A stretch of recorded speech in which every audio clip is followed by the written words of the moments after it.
Muraho neza mwese mukurikirana Igisobanuro TV.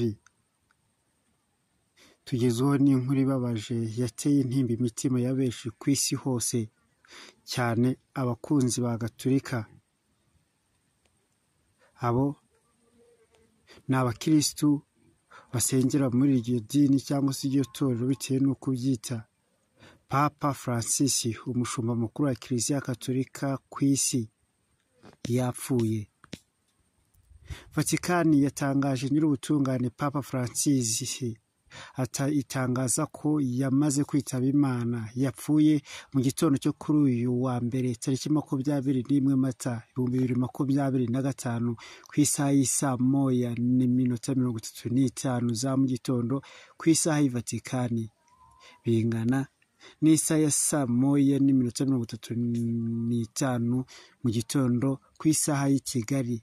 Yari afite imyaka 88. Yaguye mu rugo rwe rwa Casa Santa Marta i Vatikani nyuma y'igihe yari amaze arwariye indwara y'inkorora y'ibihaha mu bitaro bya iyo ndwara bakunda kwita double pneumonia. Aha Papa Francis yitwaga amazina ya gisivile Jorge Mario Bergoglio, niwe papa wa mbere waturutse muri Amerika y'Epfo. Ibindi wamenya kandi nuko nyuma yuko aturutse muri Afurika y'Epfo yari umujesuite wa mbere wabaye papa. Yatorewe kuyobora Kiliziya Gatolika ku itariki 13 Werurwe 2013. Yamenyekanye cyane ku bukristo bushingiye ku mpuhwe, kurengera abatishoboye, abimukira, kurengera ibidukikije ndetse no gushishikariza impinduka muri Kiliziya.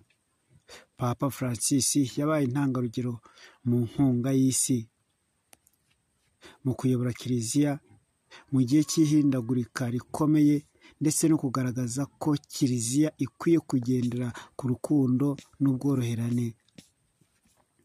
Ku cyumweru gishize tariki ya 20 Mata 2025, Papa Francis yari aherukaga kugaragara mu ruhame ubwo yatangaga umugisha wa Pasika uzwi nka Orbi cyangwa se Orbi ku rubuga rwa Mutagatifu Petero i Vatikani.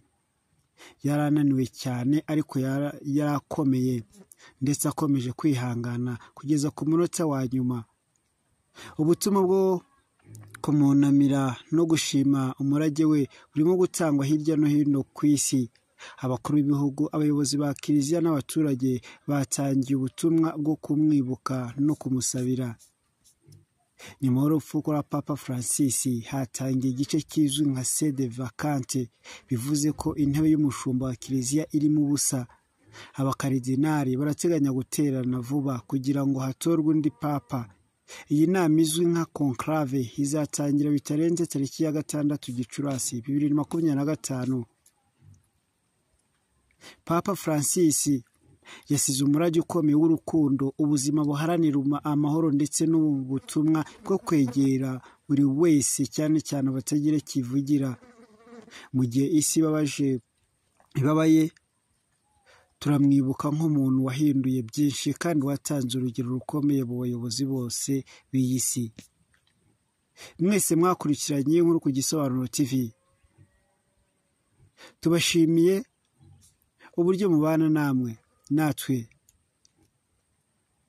Nimudufashe kuyisangiza abandi, mukande like, mwandike icyo mwibuka kuri Papa Francis mu gice cya komenti. Turifatanyije n'isi yose muri iki gihe cy'intimba n'icyunamo. Mugire amahoro.